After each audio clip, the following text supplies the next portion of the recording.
Hello बच्चों, good morning to all of you. Welcome to my channel physics with Harish. तो student, आज का हमारा टॉपिक है लॉ ऑफ इनर्शिया। तो बच्चों, इनर्शिया को समझने से पहले ना हम एक छोटी सी एग्जांपल लेते हैं। लेट अस सपोज दैट कि मेरे पास ये एक मार्कर है, क्लियर। और मैं इस मार्कर को क्या कर रहा हूँ, यहाँ पे एक डायरी के ऊपर रख रहा हूँ, क्लियर। अब आप देख रहे हो यहाँ पे कि मार्कर जो है ना, अगर वो रेस्ट में है तो वो रेस्ट में ही रहेगा, क्लियर। 5 साल, 10 साल, 15 साल तक ये मार्कर जो है वो ऐसे रेस्ट में ही रहेगा, unless and until when the external force is not applied on it, clear. ये चीज़ तो क्लियर है। अच्छा, अब मान लो कि कोई भी एक ऑब्जेक्ट जो है ना, वो स्पेस में वो मूव कर रहा है, क्लियर। वो मूव ही करता रहेगा कंटिन्यूसली इन यूनिफॉर्म वेलोसिटी के साथ, जब तक हम उसके ऊपर एक्सटर्नल फोर्स नहीं लगाएंगे। तो बच्चों, यहाँ से अब एक चीज़ तो क्लियर हो गई है भाई कि कोई भी ऑब्जेक्ट अगर रेस्ट में है तो वो रेस्ट में रहेगा, अगर कोई बॉडी यूनिफॉर्म मोशन में है तो वो यूनिफॉर्म मोशन में ही रहेगा, जब तक हम उसके ऊपर फोर्स नहीं अप्लाई करेंगे, क्लियर। वो अपनी स्टेट को चेंज नहीं करेगा, क्लियर। अच्छा, अब बच्चों अगर हम देखें भाई, अगर एक बॉडी को देखें तो बॉडी की तरफ से अगर हम देखें तो भाई हमें तो यहाँ पे यही लग रहा है भाई कि एक बॉडी के पास अपनी एक कैपेसिटी ही नहीं है, उसके पास अपनी एबिलिटी नहीं है कि वो अपनी स्टेट ऑफ मोशन को चेंज कर सके, क्लियर है। जैसे मान लो मैंने बोला कि भाई मार्कर जो है वो रेस्ट में है तो वो रेस्ट में ही रहेगा, अगर कोई चीज़ स्पेस में मूव कर रही है तो वो मूव ही करती रहेगी, क्लियर। अब क्या हो रहा है भाई, अब उस बॉडी के पास अपनी कैपेबिलिटी नहीं है कि वो खुद से अपनी स्टेट ऑफ मोशन को चेंज करे। स्टेट ऑफ मोशन को चेंज करने का मीनिंग है कि भाई अगर तो वो रेस्ट में है तो वो खुद से मोशन में आ जाए, क्लियर। तो या फिर अगर वो मोशन में है तो वो रेस्ट में आ जाए, क्लियर। तो अब यहाँ पे इनर्शिया की डेफिनेशन यहाँ पे हमारे पास क्लियर होगी। यहाँ पे देखो, it is the property of a body due to which it remain its state of rest और ऑफ यूनिफॉर्म मोशन। क्लियर है कि बॉडी के पास अपनी एबिलिटी नहीं है कि वो अपनी स्टेट ऑफ मोशन को चेंज कर सके, क्लियर।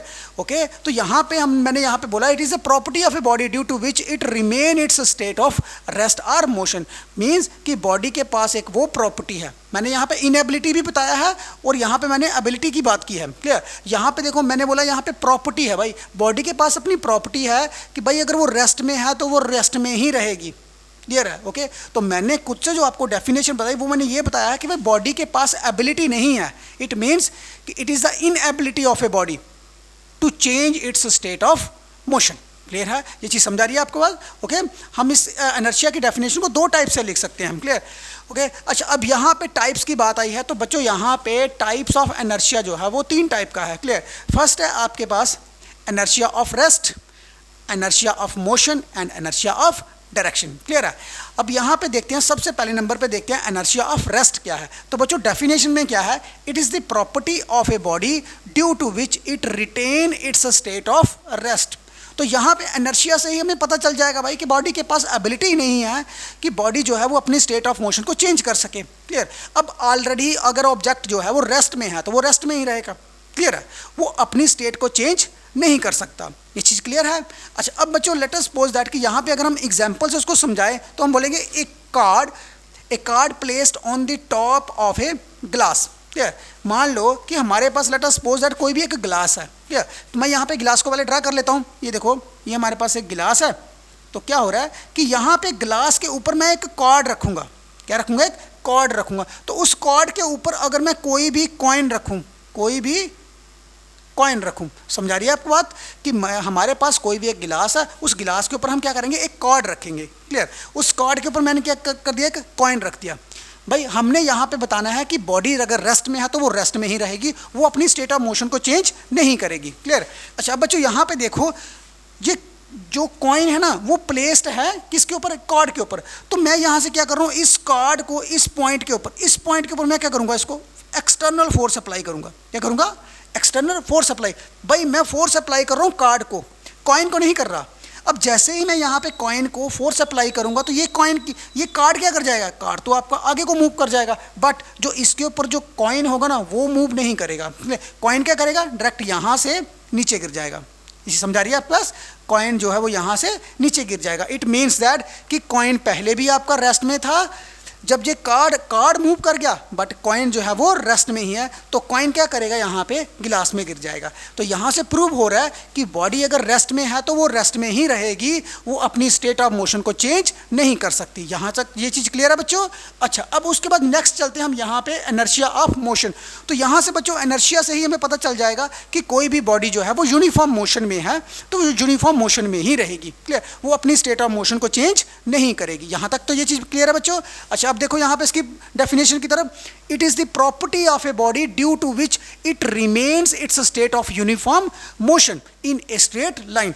बच्चों यहाँ पे क्या बता रहा है वो कि ऑब्जेक्ट जो है वो यूनिफॉर्म मोशन में चल रहा है और वो यूनिफॉर्म मोशन में ही रहेगा, वो 5 साल 10 साल 15 साल तक वो चलता ही रहेगा। क्लियर, लेकिन ये एग्जाम्पल जो है वो जस्ट ओनली वैलिड होगी इन स्पेस में।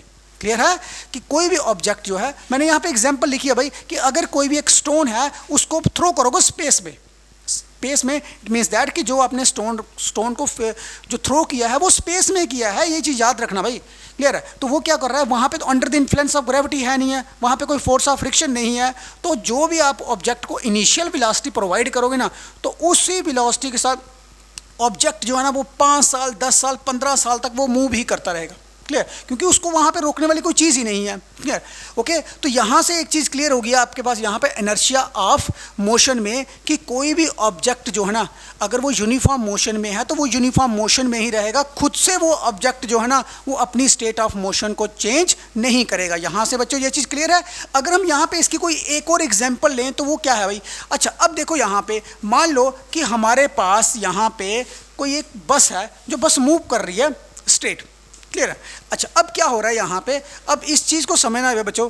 देखो क्या हो रहा है कि यहाँ पे एक जो बस है वो बिल्कुल रोड के ऊपर मूव कर रही है। क्लियर, अब उसके अंदर पैसेंजर बैठे हुए हैं। क्लियर, अब क्या हो रहा है, बस जब मूव कर रही है तो उसके साथ साथ भाई अंदर पैसेंजर है तो पैसेंजर भी मूव करेंगे। क्लियर है, तो इट मीन्स दैट कि इस समय जो आपका बस है, बस जो है वो तो एक वेलोसिटी के साथ चल रही है, चाहे वो यूनिफॉर्म वेलोसिटी है या नहीं है, बट यहाँ से एक चीज़ तो क्लियर है भाई कि ऑब्जेक्ट जो है वो आपका मोशन में है। क्लियर, और उसी के साथ उसके अंदर जो पैसेंजर बैठे हुए हैं वो भी मोशन में है। क्लियर। अच्छा, अब क्या हो रहा है कि यहाँ पे कि बस जो है ना वो किसी कारण, लेट अस सपोज कि बस जो है वो क्या करेगी, ब्रेक्स लगाएगी। तो बस तो अगर ब्रेक्स लगाती है भाई, बस तो ब्रेक लगाएगी तो बस जो है वो रुक जाएगी, बट उसके अंदर जो पैसेंजर है वो क्या करेंगे, उसको ऐसी जर्क लगेगी ना। क्लियर है। देखो क्या हो रहा है कि जब भी आप कभी बैठते हो, बस में बैठते हो, गाड़ी में बैठते हो, तो क्या होता है कि बस या कार जो है वो कंटिन्यूसली चल रही है। क्लियर, उसके साथ साथ भाई हम भी तो चल रहे हैं, जो बैठे हुए बीच में। तो क्या हो रहा है कि किसी भी कारण अगर हम उस बस को ब्रेक लगाएं, जो गाड़ी को ब्रेक लगाएं, तो गाड़ी तो रुक जाएगी, बट हम जो अंदर पैसेंजर बैठा हो तो वो भी कंटिन्यूसली उसी वेलोसिटी के साथ मूव कर रहा होता है। क्लियर है। तो क्या होता है, उसको आगे को थोड़ी सी ऐसे जर्क लगती है, क्योंकि बॉडी जो है वो कंटिन्यूसली मोशन में है तो वो मोशन में ही रहेगी। क्लियर, वो शो करती है कि भाई मैं पहले भी मोशन में तो अब भी मोशन में हूँ, कि बस तो रुक गई है, बट हमारी जो अंदर जो पैसेंजर बैठे हुए हैं, जो बॉडी है वो क्या है, कंटिन्यूसली मोशन में है। तो यहाँ से तो बच्चों ये चीज़ क्लियर हो रही है कि बॉडी के पास अपनी एबिलिटी नहीं है कि वो अपनी स्टेट ऑफ मोशन को चेंज कर सके, मतलब वो मोशन से रेस्ट में ला सके। यहाँ तक तो बच्चों ये चीज़ क्लियर है। अच्छा, अब देखते हो बच्चों नेक्स्ट, देखो यहाँ पे इनर्शिया ऑफ डायरेक्शन क्या है। बच्चों ये इस चीज़ को समझना है ना, वो थोड़ा सा टिपिकल है, इस चीज़ को अच्छी तरह से समझना है वो क्या है। पहले नंबर हम डेफिनेशन को देखो, डायरेक्शन के हिसाब से अगर हम देखें तो इनर्शिया की डायरेक्शन, जो इनर्शिया से हमें डायरेक्शन की डेफिनेशन मिल जाएगी। कैसे करके, it is the property of a body due to which its direction in a straight line. अब क्या हो रहा है यहाँ पे बच्चों कि जो कोई भी एक बॉडी जो है अगर वो स्ट्रेट मूव कर रही है तो उस बॉडी की डायरेक्शन जो है वो उस समय क्या है, स्ट्रेट है। ये चीज़ क्लियर है। अच्छा, अब देखो भाई हमने तो उसको प्रूफ करना है भाई कि कोई भी बॉडी जो है वो अपनी डायरेक्शन में मूव कर रही है तो वो अपनी डायरेक्शन में ही रहे भाई, वो अपनी डायरेक्शन को चेंज नहीं कर सकती। क्लियर है। अच्छा, अब देखो क्या हो रहा है बच्चों, यहाँ पे ध्यान से देखना कि मैंने यहाँ पे एग्जाम्पल लिखी है, ए बस is running on A curved road. बस जो है वो रनिंग कर रही है, लेकिन किस में, एक कर्व्ड रोड में। तो बच्चों अगर मैं यहाँ पे देखूँ भाई कि ये एक कर्व्ड रोड है, कर्व्ड रोड है, और यहाँ पे जो आपकी गाड़ी है वो क्या कर रही है, यहाँ पे गाड़ी जो है वो मूव कर रही है। क्लियर।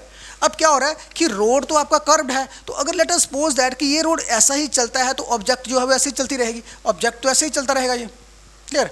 अब ऑब्जेक्ट जो है ना अब बस जो है, बस हो, कार हो, कोई भी है, अब उसने अपने आप को जो है वो इस तरह से रख लिया है, मेंटेन कर लिया है कि अब उसने इसी पाथ के ऊपर ही चलना है, ऐसे ही पाथ के ऊपर चलना है। क्लियर। अब बस जो है वो तो लेफ्ट को मूव कर रही है, क्लियर, इस कर्व्ड पाथ में तो वो लेफ्ट में मूव कर रही है, तो बॉडी जो है ना अब उसने एक डायरेक्शन को मेंटेन करके रखा हुआ है कि अब उसने इसी डायरेक्शन में रहना है। अच्छा, अब क्या हो रहा है भाई कि सडनली अगर कोई एक बॉडी जो है, कोई बस जो है वो अगर वो इस रास्ते से लेफ्ट से वो अगर वो राइट को टर्न कर जाए, भाई यहाँ पे अगर कोई रोड है तो अगर वो यहाँ से आके राइट को टर्न कर जाए, राइट को टर्न करे वो, तो भाई क्या हो रहा है भाई, बॉडी जो मैंने आपको पहले बोला भाई कि बॉडी ने अपने आप को एक मेंटेन कर लिया कि भाई वो लेफ्ट में इस तरह से मूव कर रही है। अब क्या हो रहा है कि कार ने जैसे ही टर्न किया राइट की तरफ, क्लियर, कार क्या करेगा, टर्न करेगा राइट की तरफ, तो क्या होगा कि बॉडी जो है ना, बॉडी तो भाई इस तरह से चल रही है, लेफ्ट की साइड चल रही है, तो कार जब मूव करेगी ना राइट के साइड, तो क्या होगा कि कार तो मूव कर रही है राइट के साथ, लेकिन जो बॉडी है ना वो फिर भी आपकी टिल्ट हो जाएगी लेफ्ट की साइड। क्लियर है, बॉडी आपकी क्या हो जाएगी, टिल्ट लेफ्ट की साइड होगी। और यहाँ से ये प्रूफ हो रहा है कि भाई बॉडी अगर आपकी पहले से लेफ्ट वाली साइड में मूव कर रही थी तो कार ने डायरेक्शन चेंज की है, बट जो आपकी बॉडी है वो अभी भी मेंटेन है भाई अपनी डायरेक्शन के ऊपर, वो टिल्ट हो रही है लेफ्ट वाली साइड। तो यहाँ से ये चीज़ क्लियर हो रही है आपके पास कि बॉडी के पास अपनी एबिलिटी नहीं है कि वो जहाँ तो अपनी स्टेट ऑफ रेस्ट को चेंज कर सके, जहाँ फिर वो अपनी स्टेट ऑफ मोशन को चेंज कर सके, जहाँ फिर अपनी स्टेट ऑफ डायरेक्शन को चेंज कर सके। क्लियर है। तो बच्चों यहाँ पे इनर्शिया को अगर आपने मेज़र करना है, हम बोलते हैं भाई इनर्शिया। क्लियर। तो इनर्शिया को आप ये देखो भाई कि इनर्शिया जो है किसी भी बॉडी में कितना इनर्शिया है ये मेज़र कर सकता है कौन, मास। क्लियर है। अब जितना जिस बॉडी का ज़्यादा मास होगा, जितना जिस बॉडी का ज़्यादा मास होगा उसका उतना ही इनर्शिया ज़्यादा होगा। तो भाई यहाँ पे हम कह सकते हैं भाई कि मास जो है, मास क्या करेगा, मेज़र करेगा किसका, इनर्शिया को मेज़र करेगा।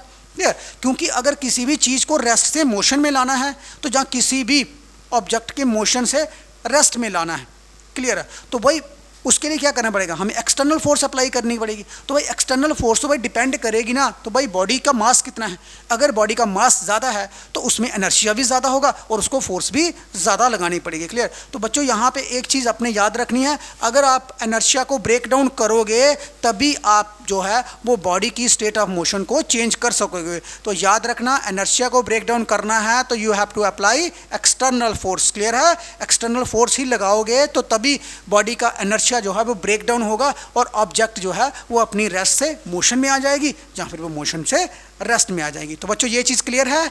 आज का हमारा टॉपिक था लॉ ऑफ इनर्शिया। तो बच्चों ओवरऑल आप ये चीज़ समझो कि इनर्शिया का मीनिंग होता है कि it is the inability of a body, it is the inability of a body to change its state of motion। ये चीज़ क्लियर है बच्चों। Okay student, thanks for this.